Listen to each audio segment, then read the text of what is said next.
La siguiente sección es presentada por Os de Neo. Que un like no cambie tu historia. Os de Neo. Seguí tu plan. Ahora de 18 a 27 años. La política resulta contraproducente en el escenario de una pandemia cuando gobernantes y también opositores quieren usarla para lograr ventajas. Es inaceptable, es deplorable que gobernantes o que opositores busquen en el escenario trágico de una pandemia sacar ventajas políticas. Por eso hay que salir a conjurar el intento de hacer política en el escenario dramático de las pandemias. Un ejemplo está en Moscú cuando el presidente ruso apuró la aprobación de la vacuna rusa y la hizo aprobar sin que se haya cumplimentado la fase 3. La fase 2 y la fase 3 de la elaboración de una vacuna son imprescindibles porque son las fases en las que se va a probar la eficacia y la seguridad de una vacuna. Y eso es lo único que tiene que guiar a los científicos que trabajan en la elaboración de una vacuna, llegar a un producto que sea eficaz para combatir la enfermedad de la que se trate y segura para no crear problemas peores, para no tener efectos negativos colaterales. Pero si sale un presidente, como salió el de Rusia, a dar por aprobada una vacuna antes que se haya cumplimentado la fase 3, está cometiendo un estropicio. Incluso, aunque Rusia, y lo explicamos en su momento, por ser una potencia científica, y en especial el Instituto Gamaleya de Moscú, que es el que elaboró la vacuna rusa, por los diplomas científicos que tiene, que puede acreditar, tienen un merecido margen de credibilidad en lo que hagan. Muy posiblemente la vacuna rusa sea una buena vacuna, porque estamos hablando de Rusia, una potencia científica, y del Instituto Gamaleya de Moscú, una entidad con muy ganado prestigio a nivel internacional. No obstante, de todos modos lo que hizo Vladimir Putin es un estropicio, porque le suma dudas a la vacuna, y a la vacuna hay que liberarla de dudas para que sea eficaz en la lucha contra una pandemia. Lo mismo está haciendo Donald Trump. En las últimas semanas, en 2 o 3 oportunidades, por lo menos, ha dicho públicamente que quiere tener la vacuna y que va a hacer aprobar la vacuna antes de que comience el mes de noviembre, o sea, antes de las elecciones presidenciales.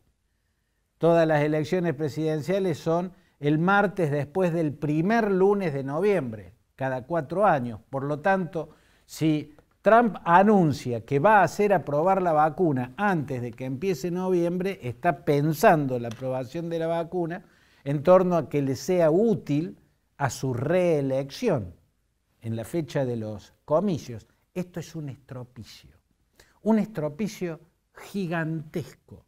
Primero porque puede dañar la credibilidad y el prestigio bien ganado que tiene el FDA. El FDA, el Food and Drugs Administration, es la entidad del Estado norteamericano que vela por la calidad de los medicamentos y de los alimentos. O sea, la FDA es la entidad que aprueba o desaprueba la circulación de alimentos y de medicamentos. La FDA depende de su inmenso prestigio y debe preservar ese inmenso prestigio. Un prestigio que empezó a construir cuando se originó, llamada, creo que por entonces se llamaba en el siglo XIX, Oficina Química del Departamento de Agricultura, pero luego empezó a tomar la forma de lo que es hoy hace más de un siglo, porque se creó durante el gobierno de Roosevelt, no de Franklin Delano Roosevelt, sino de su tío, Theodore Roosevelt, o sea, los primeros años del siglo XX, ¿no? Y siempre fue creciendo el prestigio de Food and Drugs Administration. Siempre fue creciendo y se fortaleció, incluso a escala internacional, a principios de la década del 60, cuando se dio un hecho muy crucial. Un laboratorio alemán había creado una droga que actuaba como calmante, como sedante, en los embarazos. La talidomida se llamaba. Ese laboratorio alemán logró que ese producto, la talidomida, fuera aceptado rápidamente por una gran cantidad de países en el mundo. Pero en los Estados Unidos la FDA no lo aprobó. En Estados Unidos no pudo circular. Hubo un informe de una de las científicas, una canadiense, la doctora Frances Kelsey se llamaba, y ella hizo el estudio y explicó por qué esa droga, por más que la estuvieran aprobando la mayoría de los países del mundo, en los Estados Unidos no podía circular. Poco tiempo después se verificó que la doctora Kelsey y que la FDA tuvieron razón, porque en casi medio centenar de países del mundo la talidomida produjo estragos, niños que nacieron con malformaciones, ¿no? Y eso en Estados Unidos no pasó. A partir de ahí el prestigio de la FDA se hizo muy vigoroso y desde entonces muchos países miran a la FDA a la hora de aprobar en sus propios territorios un medicamento, una vacuna o un alimento en especial. Se cree que si lo dice la FDA se tiene que tomar porque está garantizado. Miren el daño que causaría ahora que la FDA apruebe una vacuna antes de la elección presidencial de noviembre. Incluso, cosa que sería posible, si la vacuna estuviese lista, si se completase totalmente la fase 3 y ya no habría más nada, o sea, de funcionar se tendría que aprobar a mediados de octubre. Yo creo que después del estropicio de Trump, de haber presionado públicamente para que la aprobación sea antes de que comience noviembre, la FDA tendría que hacer que la aprobación sea después. No sé si se entiende. Digo, incluso si la FDA pudiese aprobar la vacuna antes de que empiece noviembre, ahora quedó obligada a aprobarla después de las elecciones, o sea, ya ha entrado noviembre. ¿Por qué? Porque se va a generar la sospecha de que actuó siguiendo la presión de Donald Trump para que la apruebe de modo tal que le sea útil o le sume votos en las elecciones presidenciales. ¿Se dan cuenta? El hecho en sí mismo de que Trump se haya pronunciado públicamente como lo hizo, igual que en el caso de Putin con esa vacuna rusa, la que para colmo le puso el nombre Sputnik, ¿no? El primer satélite que se puso en órbita y que fue en 1957, la entonces existente Unión Soviética. O sea, un nombre que hace a una cuestión nacionalista, por ende a una cuestión política. Esos estropicios ya causaron un daño. ¿Por qué? Porque a la vacuna hay que dotarla de credibilidad. Por lo tanto, hay que quitarle de encima todo aquello que pueda generar dudas. Ya de por sí, toda vacuna nace con una duda original, la llamo yo, así como está el pecado original en las religiones, bueno, está la duda original en el caso de las vacunas, porque siempre hubo gente contraria a las vacunas. Desde el origen mismo de las vacunas hubo sectores importantes de la humanidad que desconfiaron de ellas. Las vacunas tienen una historia que se remonta al siglo XVIII, cuando por entonces en Inglaterra un científico, Edward Jenner se llamaba, creó la vacuna antivariólica. Había deparado este científico en que las mujeres que trabajaban en el campo ordeñando vacas, o sea, las ordeñadoras, eran menos propensas que el resto de la población a contraer la viruela, que por entonces hacía estragos en la población europea, ¿no?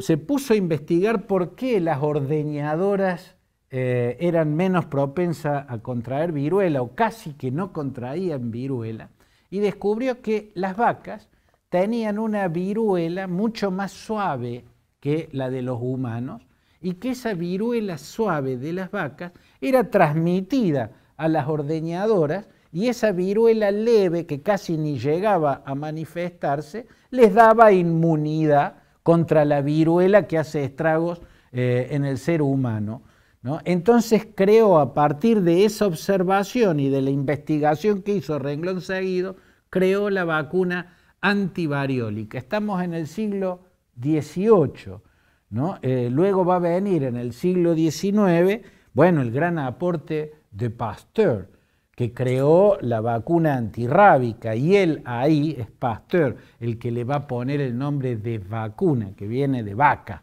¿no es cierto?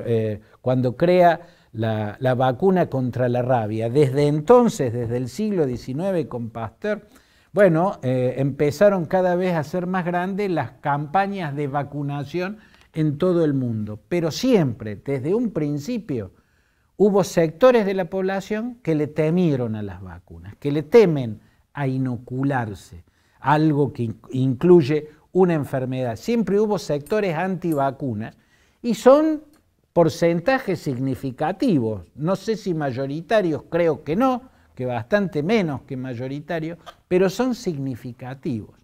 A esa duda original, a ese temor original que generan las vacunas en general desde su propio origen, en este caso se suma otro temor incluso más razonable, porque estas vacunas, las que se han creado contra el coronavirus, han sido creadas en tiempo récord o están siendo creadas en tiempo récord.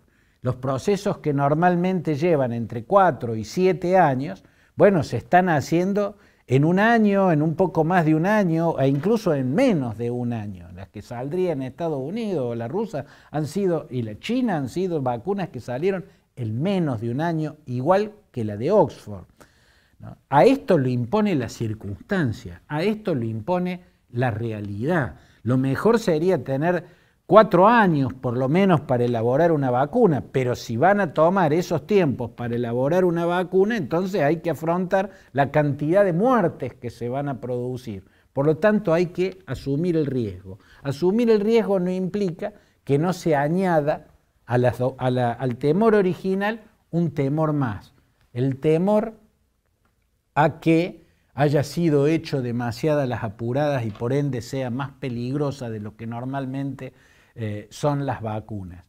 Por eso, por un producto que tiene un temor original y en este caso un temor añadido, impuesto por la circunstancia, no hay que sumarle ningún temor más, ninguna sospecha más. Solo hay que tratar de dotarla de confianza. Y si un presidente como el de los Estados Unidos se pone a decir que quiere que la vacuna, que va a hacer aprobar la vacuna antes de noviembre porque eso es lo que le conviene en términos electorales, bueno, está cometiendo un estropicio, porque le está sumando un temor más a los que ya de por sí tiene esta vacuna. A ese estropicio ya no lo arregla nadie, ya lo cometió, ya sumó sospechas. Y acá lo más importante, tratándose de una pandemia globalizada, es entender que el éxito de las vacunas en cortar la pandemia, en vencer la pandemia, es directamente proporcional, digámoslo así, la posibilidad de éxito de las vacunas en vencer a la pandemia es directamente proporcional a la cantidad de gente que se vacune. Mientras menos sea la gente, menos capacidad tiene la vacuna de vencer a la pandemia. Mientras más gente se vacune en todo el mundo, más grande es la posibilidad de vencer a la pandemia. Por eso es tan grave lo que algunos políticos están haciendo, incluso en las grandes potencias, como es el caso de los Estados Unidos.